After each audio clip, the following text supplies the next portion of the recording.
alladzina hum fi salatihim khashi'un. Syarat pertama, kalau ingin mendapatkan surga Firdaus tadi dan kebahagiaannya diturunkan ke bumi, dibawa sampai mati, masuk ke alam kubur lebih bahagia lagi, maka amalan pertama untuk melatih menguatkan iman itu, coba berlatih untuk menunaikan sholat dengan khusyuk. Kalau Anda kerjakan benar sholat ini, maka apa yang Anda dapatkan? Teman-teman ingat betul, saya mau tanya sebentar. Keabadian yang abadi disebut dengan sa'id. Kalau kita ingin turunkan ke dunia percikannya, kita dapatkan usahanya disebut dengan apa? Masih ingat? Aflah itu kalau didapatkan, kata dasarnya apa tadi? Falahun. Lihat baik-baik. Kata Allah dalam Al-Quran tadi, kalau ingin mendapatkan falahun, amalan pertama sholat. Makanya ketika dipanggil sholat, kalimat falah dilekatkan pada panggilan sholat. 5 kali diingatkan. Begitu muadzin kemudian azan memanggil Anda, hayya 'alas shalah. Anda bertanya, ya Allah kenapa kami mesti sholat? Dijawab, hayya 'alal falah. Yuk, pagi ayo. Yang sejati datang sini. Belum dapat sujud, belum dapat ruku, saya berikan. Makanya ketika orang sholatnya benar, dia akan mendapatkan 5 keutamaan. Saat di dunia nih, belum ke akhirat, 5 keutamaan yang tidak diberikan pada orang yang tidak sholat. Atau orang sholat tapi sholatnya nggak khusyuk. Sebab syarat mendapatkannya khusyuk. Alladzina hum fi sholatihim khasyi'un. Bukan alladzina hum fi sholatihim saja, tapi ada kalimat khasyi'un. Artinya yang tidak khusyuk saja nggak akan dapat, apalagi yang nggak sholat. Apa yang 5 ini? Lihat baik-baik. 1. Orang yang sholatnya benar, pertama kali sebelum mendapatkan kebahagiaan hakiki dari Allah Subhanahu wa Ta'ala, akan dirubah dulu perilaku hidupnya menjadi perilaku yang lebih baik. Kalau orang itu sholatnya benar, maka sholat itu akan melatih dia untuk berubah, bertransformasi jadi orang baik. Itu ada di Quran surah ke-29 ayat ke-45.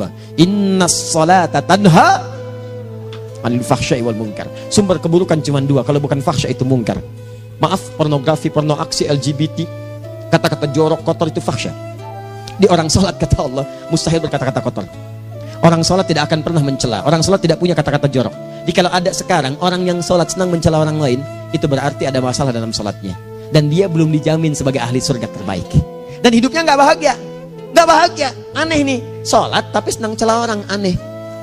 Aneh. Yang paling bahaya adalah menikmati celahannya. Itu yang paling aneh. Anda ngaji.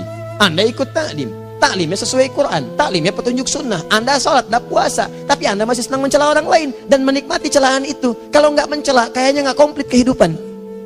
Maka ada yang salah dengan ibadah Anda. Ada yang keliru.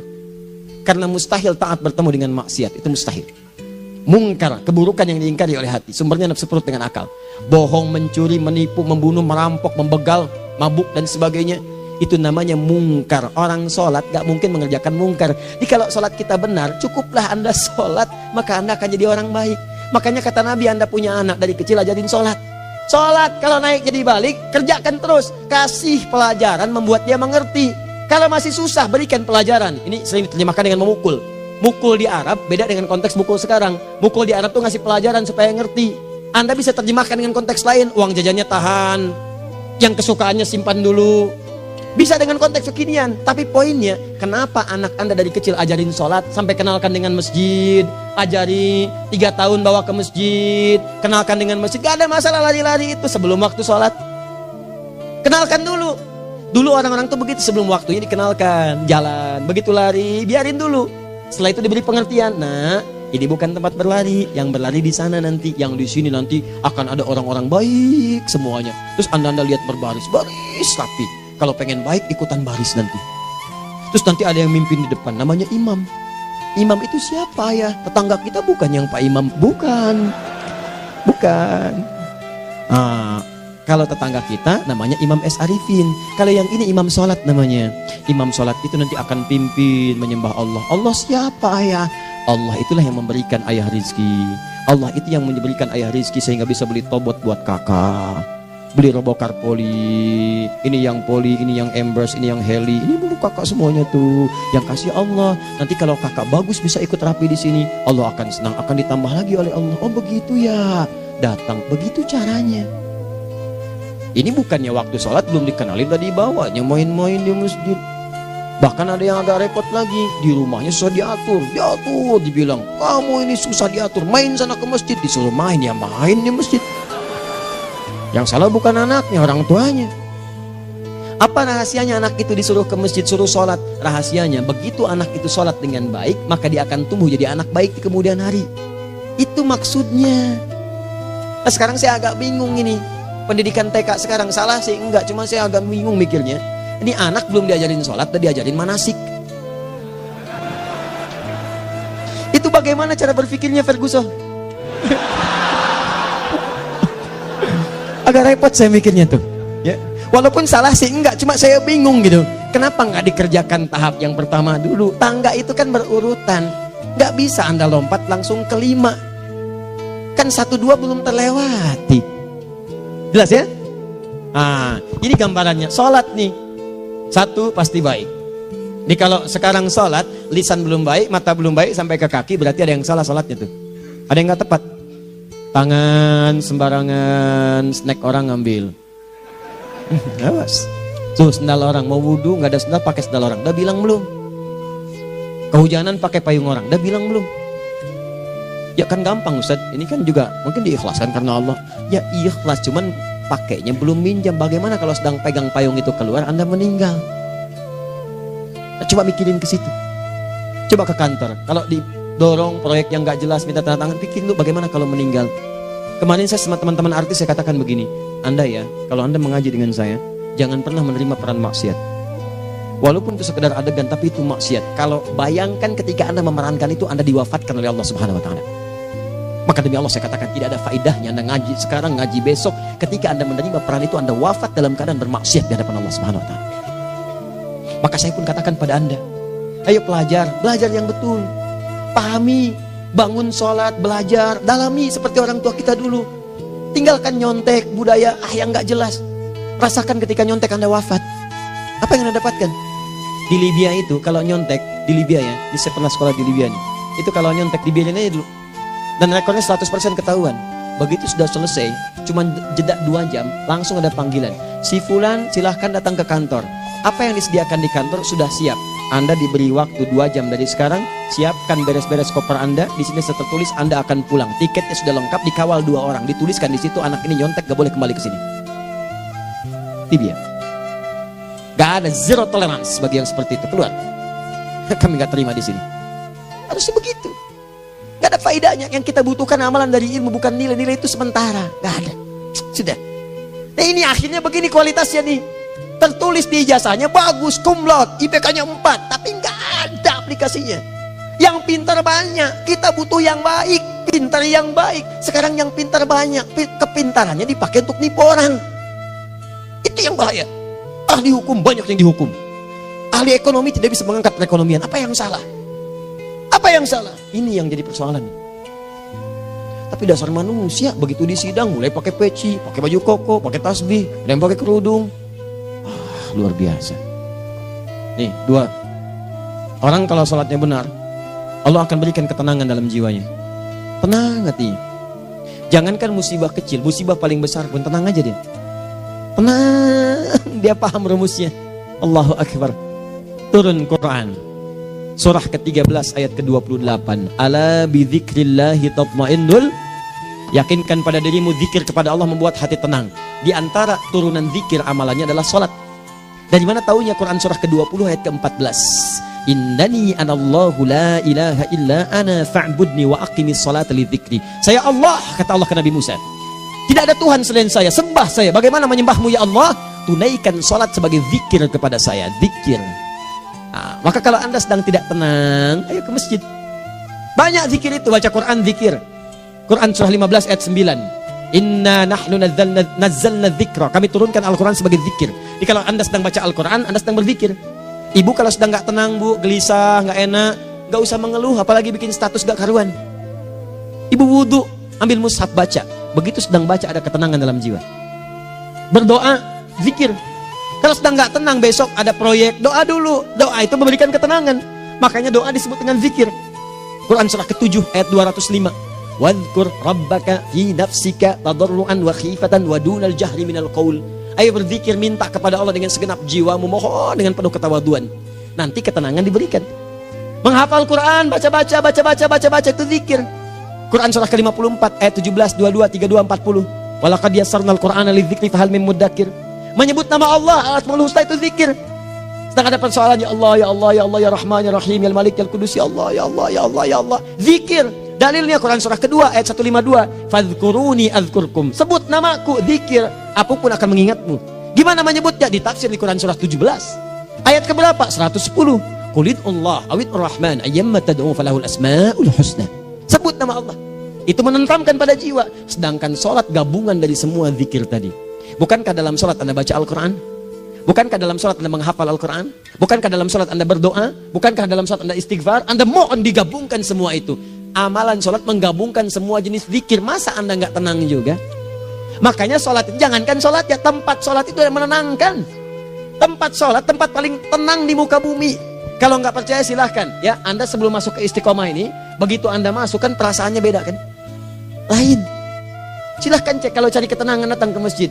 Masuk, wudhu masuk, sholat 2 rakaat tenang. Dekat kipas angin, saking tenangnya plek ngantuk tidur. Beneran. Enak.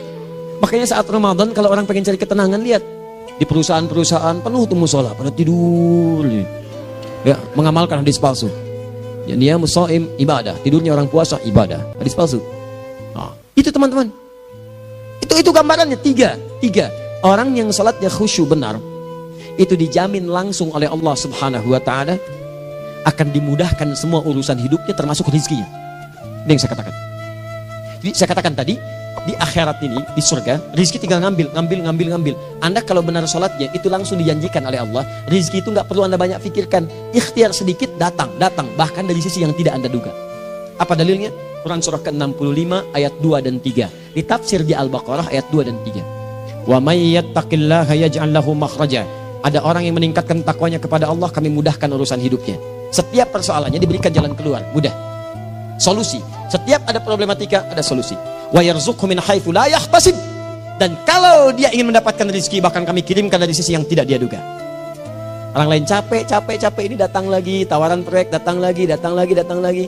Utsman tuh Masya Allah kayanya banyak, tapi yang paling dirindukan bukan saat mendapatkan peningkatan omsetnya, yaitu saat dia mendapatkan waktu khusus dengan Allah untuk sholat malam hari, sampai-sampainya sempat sholat tahajud sampai khatam Al-Quran.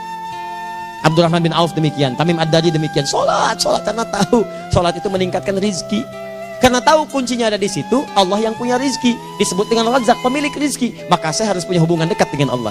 Kalau sudah punya hubungan dekat, mau apa aja gampang. Belum minta, udah diperhatikan. Silahkan cek, Anda punya hubungan baik dengan bos Anda di kantor. Sebelum Anda minta, beliau udah pikirin tuh. Telepon bendahara. Dia udah ngambil belum gajinya? Belum Pak, tambahkan bonus sekian. Kenapa? Karena dia mengawasi Anda. Allah maha tahu dibandingkan dengan bos Anda. Mendekat kepada Allah, semua diperhatikan oleh Allah. Siapa orang takwa itu? Kalimat takwa pertama di Al-Quran Al-Baqarah ayat 2, amalannya ayat 3. Dzalikal kitabu la raiba fihi hudal lil. Siapa muttaqin itu? Ayat 3-nya. Alladzina yu'minuna bil ghaib wa yuqimunas shalah. Gampang. Kalau pengen mudah hidupnya gampang. Biaya nggak mahal, tenaga nggak banyak, tingkatkan takwa. Jadi kalau hidup Anda masih susah, di kantor champion, di rumah tangga bermasalah terus, atau sebaliknya, maka boleh jadi kalau gelar Anda tinggi, harta Anda banyak, tapi selalu punya masalah. Bukan Anda kurang hebat, bukan Anda kurang kedudukan, bukan Anda kurang kaya, Anda kurang takwa. Dan yang paling dahsyat, mungkin sholat Anda belum berkualitas. 4. Orang yang sholatnya benar, khusyuk dia. Bahkan saat sholat itu kalau dia minta, maka seketika doanya akan dikabulkan. Tanpa diskusi, langsung seketika. Contoh, Quran surah ketiga ayat 38-39. Demi Allah saya katakan, Nabi Zakaria punya masalahnya pelik. Sudah berumah tangga, istrinya divonis monopos, maaf bahkan mandul. Gak mungkin punya keturunan. Maka apa yang beliau kerjakan? Secara singkat beliau sholat. Begitu sholat minta kepada Allah. Hunalika da'a Zakaria rabbah. Di mihrab itu beliau bermohon kepada Allah. Bermohonnya sambil sholat. Qala rabbi habli min ladunka dzurriyyatan thayyibah innaka sami'ud du'a. Ya Allah, mereka katakan saya nggak mungkin punya keturunan. Sekarang saya ingin katakan, ya Allah, saya hanya minta darimu saja, saya nggak akan dengarkan mereka. Ya Allah, mohon Engkau maha mendengar, ya Allah. Maha mendengar doa saya. Kalau kepada yang maha mendengar aja nggak mengabulkan, kepada siapa lagi saya mesti minta? Apa yang terjadi? Fanadatul malaikatu wa huwa qa'imun yusalli fil mihrab. turun malaikat mengabarkan, sedangkan beliau masih sholat, belum selesai dalam sholatnya. Sholat khusyuk itu belum selesai sholat aja dikabulkan, doa sudah turun. Sholatnya belum selesai, doa sudah dikabulkan. Annallaha yubashshiruka bi Yahya. Allah kasih kabar gembira, doa kamu didengar, dikabulkan, kamu akan punya anak, namanya langsung dari Allah Yahya. Artinya hidup yang mustahil menurut manusia, lahir seorang dari rahim perempuan yang menepus dan mandul, bayi yang hidup, kata Allah nggak ada yang mustahil bagiku, jadi dia. Berita baiknya, Nabi Zakaria sholat dikabulkan. Umat Nabi Muhammad sebelum sholat sudah ditunggu oleh Allah, mau minta apa aku kabulkan sekarang. Hadisnya qudsi, saya bacakan. Hadatsana qala Rasulullah sallallahu alaihi wasallam, qala Allah azza wa jalla, qasamtu shalah baini wa baina abdi. Kata Allah, saya bagi dua ya salat antara aku dengan hambaku. Wali abdi ma sa'ala. Kalau hambaku benar salatnya, aku berikan apapun yang dia minta sekarang. Idza qala al-abdu alhamdulillahi rabbil alamin. Bagian pertama, kalau hamba benar membaca Al-Fatihahnya dari alhamdulillahi rabbil alamin, kalau Allah azza wa jalla dijawab oleh Allah, hamadani abdi, hambaku sedang memujiku. Wa idza qala ar-rahmanir rahim, jika hambaku berkata ar-rahmanir rahim, qala Allah azza wa jalla athna alayya abdi, hambaku sedang menyanjungku. Wa idza qala maliki yaumiddin, qala Allah azza wa jalla majjadani abdi, kalau hambaku mengatakan maliki yaumiddin, kata Allah hambaku sedang mengagungkanku. Perhatikan sekarang. Wa idza qala al-'abdu iyyaka na'budu wa iyyaka nasta'in, jika hambaku berkata sekarang, ya Allah, kami sekarang ibadah, salat menyembahmu, dan kami sekarang sedang punya masalah, kami hanya minta tolong kepadamu ya Rabb. Apa jawabannya? Beda dengan sebelumnya. Kata Allah, hadza baini wa baina abdi, inilah perjanjian antara aku dengan hambaku. Wali abdi, kalau hambaku benar khusyuk salatnya sampai detik ini, baru sampai Al-Fatihah itu pun belum tuntas. Baru sampai Al-Fatihah itu pun belum tuntas. Kalau benar bacaannya, betul salatnya dari takbir sampai dengan selesainya, sampai ayat itu, iyyaka na'budu wa iyyaka nasta'in, kata Allah, masalah apapun yang dia minta sekarang, aku akan kabulkan. Besok saya kasih rahasia. Yang di KBP ada awal pembuka di awal sebelum Al-Fatihah, yang kalau Anda benar bacanya, itu pengantar kepada pengabulan doa di Al-Fatihah. Apa itu? Besok. 5. Yang kelima ini yang paling diharapkan, dan ini penutup dalam kajian kita malam ini. Teman-teman sekalian, perhatikan baik-baik. Jika Anda benar mengerjakannya, maka Allah akan jamin langsung Anda akan mendapatkan kesuksesan dan kebahagiaan di semua aktivitas Anda. Kalau jadi suami, suami yang sukses, rumah tangga yang bahagia. Kalau jadi pegawai, pegawai yang sukses, dan di kantor bahagia. Masih ingat? Kesuksesan yang menghadirkan kebahagiaan, konteksnya dunia disebut dengan falah, dipegang disebut dengan aflah. Dikembalikan lagi ke atas, ke surah ke-23 ayat 1 dan 2. Qad aflahal mu'minun. Apa amalannya? Alladzina hum fi salatihim khashi'un. Persoalannya, kalau Anda salat belum mendapatkan satu di antara 5 ini, apa masalahnya? Pertama masalahnya, kata Al-Quran, boleh jadi yang salat itu belum khusyuk. Apa itu khusyuk? 2 maknanya, dan saya tutup di sini. Apa yang 2 itu? 1, kebanyakan orang salat masih membawa dunia dalam salatnya. Makanya kalau pengen khusyuk, kata Allah, maka Anda rasakan akan bertemu Allah. Rumusnya Quran surah kedua ayat 45 sampai 46. Rasakan secara singkat, mungkin itu sholat terakhir yang Anda akan kerjakan dalam kehidupan. Mungkin di sholat itu Anda wafat. Kata Allah, alladzina yadhunnuna annahum mulaqu rabbihim. Orang khusyuk itu sudah kelihatan dari sebelum sholat, dia sudah merasa persiapan menghadap Allah. Persiapan ke manusia aja, dia sudah siap-siap, mandi dulu, ganti pakaian, pakai parfum, macam-macam dan sebagainya, hanya memenuhi undangan manusia. Allah mengundang Anda 5 kali dalam sehari. Ya maaf, mengabulkan doa Anda, mencukupkan kebutuhan, menyembuhkan kalau sakit, disiapkan Anda. Harusnya apa? Penampilan sempurna. Kata Quran, orang khusyuk itu kelihatan sebelum sholat, pakaiannya kelihatan. Quran surah 7 ayat 31, ya bani Adam khudzu zinatakum inda kulli masjid. Hai anak cucu Adam, kalau tiba panggilan dari masjid, kenakan pakaian terbaikmu. Di anak cucu Adam tuh kelihatan. Kalau orang khusyuk begitu azan kelihatan pakaiannya lain. Pakaiannya indah.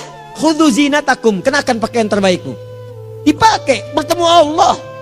Bertemu manusia aja pakaian bagus-bagus. Ini aneh ya. Ada orang salah ibadah aja. Orang salah ibadah pakaiannya bagus-bagus. Lihat nih hari-hari tertentu besok tuh. Orang mau ke tempat masing-masing tuh. Ada yang pakai jas, pakai dasi, pakai batik, pakai kebaya. Anaknya dibawa, dikuncir 2, bawa manisan macam-macam. Mau salah ibadah aja, tampilan bagus. Masa antum yang benar ibadahnya nggak bagus? Bedakan. Pakaian futsal, pakaian sholat ganti dengan yang sholat. Ini gimana pakaian sholat pakai pakaian futsal? Depannya gambar Messi, belakang Ronaldo. Repot. Malaikatnya juga bilang, kamu salah baju, harusnya Luka Modric.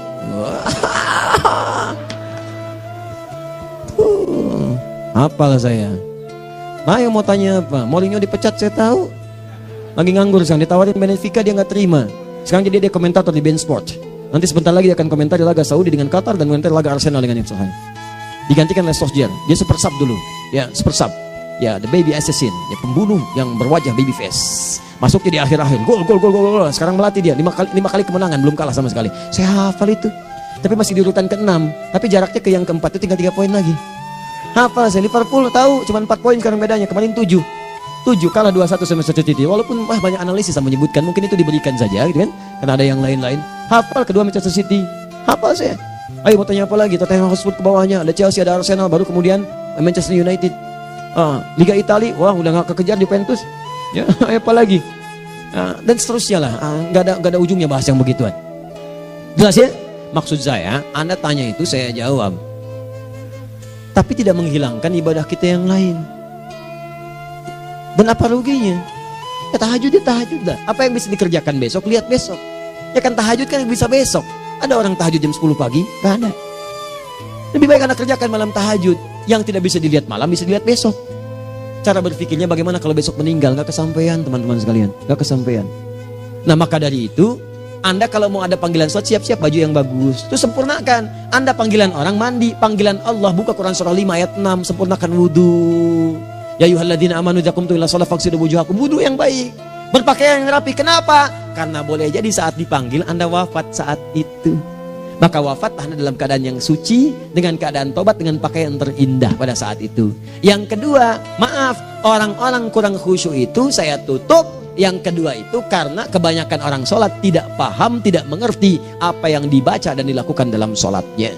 Jujur pada diri sendiri, jawab pada diri Anda. Sampai sekarang Anda sholat, berapa persen bacaan sholat yang Anda pahami? Jangan-jangan selama ini Anda sholat ribuan kali sujud, ribuan kali ruku. Gak ada yang paham yang dibaca. Sekian persen yang paham, bagaimana sholat Anda bisa khusyuk? Pekerjaan Anda dipahami, urusan akhirat Anda gak dipahami. Di mana cara berpikirnya?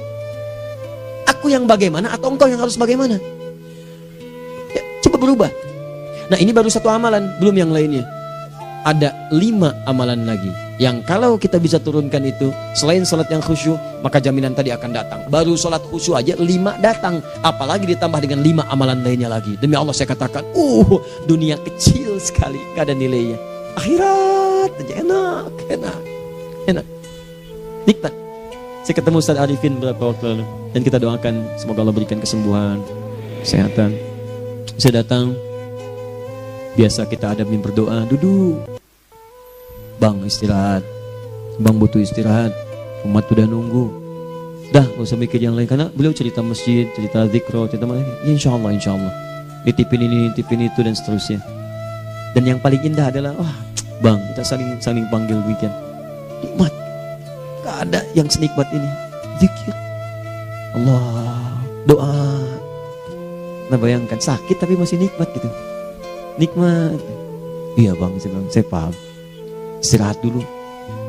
Banyakkan nanti orang jengkuk. Saya pamit dulu ya, supaya bisa istirahat, supaya tenang. Lama kita pegangan tangan, ngobrol, saling mendoakan. Itu nikmat. Dan cara berpikirnya kalau sudah pakai iman, semua nikmat. Ada uang nikmat, gak ada uang nikmat, sakit nikmat. Karena cara berpikirnya lain. Nanti kita bertemu lagi, saya terangkan pada Anda.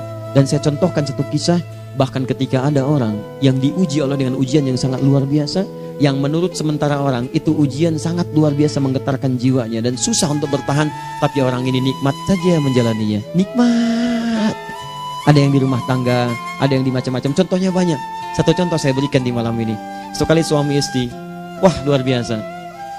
Istrinya itu cerewetnya Pak, bukan cuma cerewet, ngeselin bagi suaminya. Maaf Bu ya, bukan ibu maksudnya. Jadi semua yang dikerjakan suami salah. Pengen mangga, ayah kalau kita sekarang dibeli mangga. Kenapa mangga yang ini? Saya pengennya mangga yang lain. Belikan mangga. Kenapa beli mangga aja? Jeruknya mana? Jeruk. Semua. Pokoknya semua yang kerjakan suami salah. Tapi suami tidak pernah mengeluh. Ini kerjakan, itu kerjakan. Satu kali, perhatikan cara memandangnya. Ketika iman sudah masuk ke dalam jiwa. Kata temannya, akhi, istri kamu ini begini, nyusahin kamu. Kenapa kamu gak cari yang lain?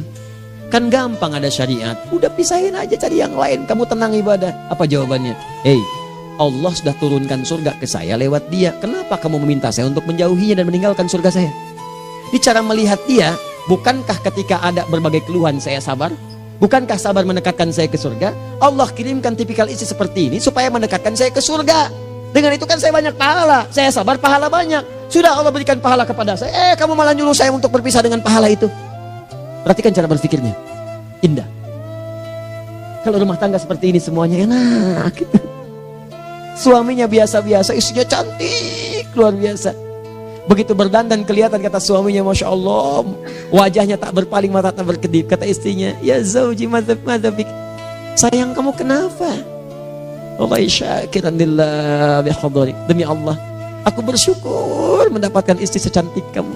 Kata istrinya, nahnu fil jannah zauji, kita berdua di surga. Kata suaminya, kok bisa begitu jawabanmu? Iya, kamu bersyukur dengan keadaanku, aku bersabar dengan keadaanmu. Catat. Bukankah orang syukur dan sabar di surga? Tuh lihat, canda-canda orang-orang soleh itu begitu. Nikmat ketawa walaupun nyelekit di hati. Cuman bawaannya enak gitu. Nah, nanti itu ada tuh, nanti saya turunin tuh. Yang di rumah tangga, yang ini, yang itu nanti. Kapan? Pertemuan berikutnya. Jadi kita cukupkan dulu di malam ini apa yang kita pelajari supaya nanti nggak terlampau banyak kita dapat materi, cuma sayang sedikit mengamalkan. Saya sudah tuangkan di sini, banyak saya tuliskan termasuk di keluarga, di macam-macam. Ini saya tulis tapi silahkan Anda baca, kalau ada manfaat silahkan dapatkan, kalau ada yang kurang silahkan sampaikan untuk dikoreksi. Semoga Allah muliakan kita semua insya Allah. Sekali lagi, perbaiki hidup, jangan banyak mainnya, dan sudah. Jangan banyak membuang dengan yang sia-sia apapun yang dihadapi. Sekali lagi, tolong jaga kondusivitas, bantu negara kita, ketertiban, keamanan. Kalau saya menyampaikan sesuatu ada singgungan dengan yang kekinian, itu maksudnya koreksi masukan-masukan supaya diperbaiki. Tapi tetap dalam urusan pemilihan kita punya pilihan masing-masing yang tidak boleh dipaksakan. Jelas ya? Baik. Jadi, ya saya sampaikan sekali lagi. Pertama, pilih mana? Anda dipaksa harus ikut, atau yang kedua kita bebas memilih sesuai.